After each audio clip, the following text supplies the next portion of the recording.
Selamat pagi semuanya.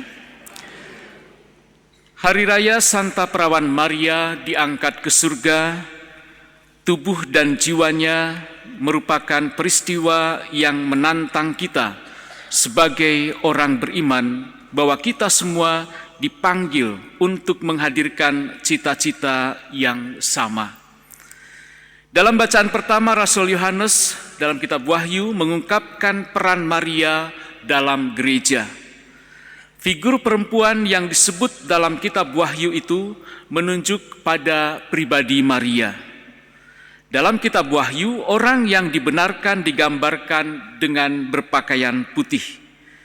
Pakaian perempuan yang cemerlang menunjukkan rahmat yang Maria terima dari Tuhan, bahkan lebih mempesona. Bulan berada di bawah kakinya sebagai makhluk yang paling sempurna, benda-benda langit tunduk kepadanya. Kata-kata yang mengatakan dimahkotai dengan 12 bintang menunjukkan Maria sebagai ratu para rasul dan bunda gereja. Dalam bacaan kedua, Santo Paulus berbicara tentang kebangkitan orang mati melalui Kristus. Ini menunjuk pada hubungan antara kebangkitan Kristus dan harapan kebangkitan umat manusia. Maria sebagai ibu Yesus berpartisipasi dalam karya penyelamatan ini dan diangkat ke surga adalah bagian dari pemahaman akan kebangkitan dan kehidupan kekal. Sementara dalam Injil hari ini, setelah pertemuan Maria dengan malaikat Gabriel, Maria tidak menjadi terobsesi dengan kepentingan dirinya sendiri sebagai ibu dari Mesias. Sebaliknya, dia bergegas pergi kepada Elisabet yang sedang mengandung Yohanes Pembaptis dan menghabiskan 3 bulan berikutnya merawat membantu Elisabet. Pengabdian dan penghormatan sejati kepada Maria berarti dengan melupakan diri sendiri, memberikan hidup kita demi kebaikan orang-orang di sekitar kita, sama seperti Bunda Maria hadir dalam kehidupan Elisabet. Elisabet tentu bersukacita karena Maria datang berkunjung kepadanya, hadir dan membantu kehidupannya. Yohanes melompat di dalam rahim Elisabet di hadapan Yesus di dalam rahim Elisabet. Misi mereka terkait erat. Elisabet percaya bahwa apa yang difirmankan kepada Maria oleh Tuhan akan digenapi.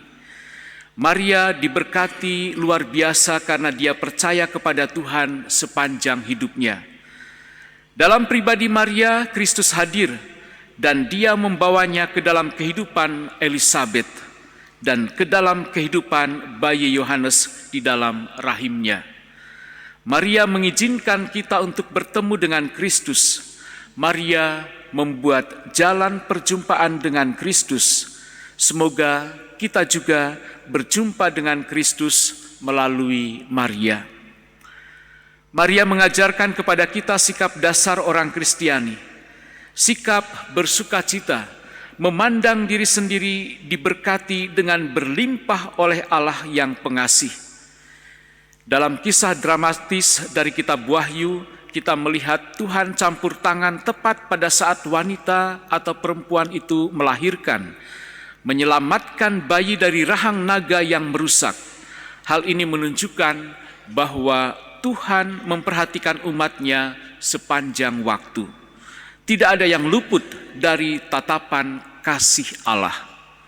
Tuhan sudah merawat kita jauh sebelum kita menyadarinya, sama seperti perhatiannya kepada Bunda Maria. Yesus memberi bundanya tempat khusus dalam sejarah keselamatan yang berkelanjutan. Dengan cara ini, dia ingin memberitahu kita tentang kasih-Nya kepada kita.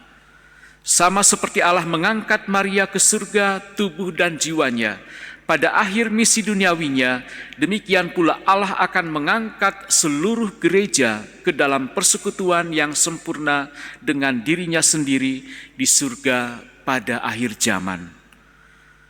Jadi, Maria diangkat ke surga adalah janji Tuhan kepada kita Setiap orang Kristen yang mengikuti jalan kerendahan hati dan kesetiaan Maria pada kehendak Allah dapat menantikan untuk mengikutinya ke dalam kemuliaan dan sukacita surga. Ada sebuah anekdot yang menggambarkan betapa pentingnya iman. Ada dua orang pria pergi memancing ke suatu danau. Pria pertama adalah seorang nelayan, seorang pemancing yang sangat berpengalaman. Sementara yang satunya tidak. Setiap kali nelayan yang berpengalaman menangkap ikan yang besar, ia memasukkan ikannya ke dalam box yang berisi es supaya ikan itu tetap segar. Tetapi pemancing yang tidak berpengalaman, setiap kali mendapatkan ikan yang besar, justru dia melemparkannya kembali ke dalam danau. Terus-menerus seperti itu. Lalu pemancing yang berpengalaman ini merasa heran dan terus bertanya dalam hatinya, lalu ia mengungkapkan pertanyaan kepada pemancing yang tidak berpengalaman itu. Kenapa kamu terus melempar semua ikan besar yang kamu dapat? Jawabannya sangat sederhana. Nelayan yang tidak berpengalaman itu mengatakan, saya hanya mempunyai wajan yang kecil. Saudari-saudaraku yang terkasih, terkadang seperti nelayan yang tidak berpengalaman itu, kita membuang kembali rencana besar, impian besar, ide besar, peluang besar yang Tuhan kirimkan kepada kita karena iman kita terlalu kecil. Yang dibutuhkan nelayan tadi hanyalah penggorengan yang lebih besar. Namun seberapa siapkah kita untuk terus-menerus meningkatkan kehidupan iman kita, membuat kita semakin setia, semakin dekat dengan Tuhan.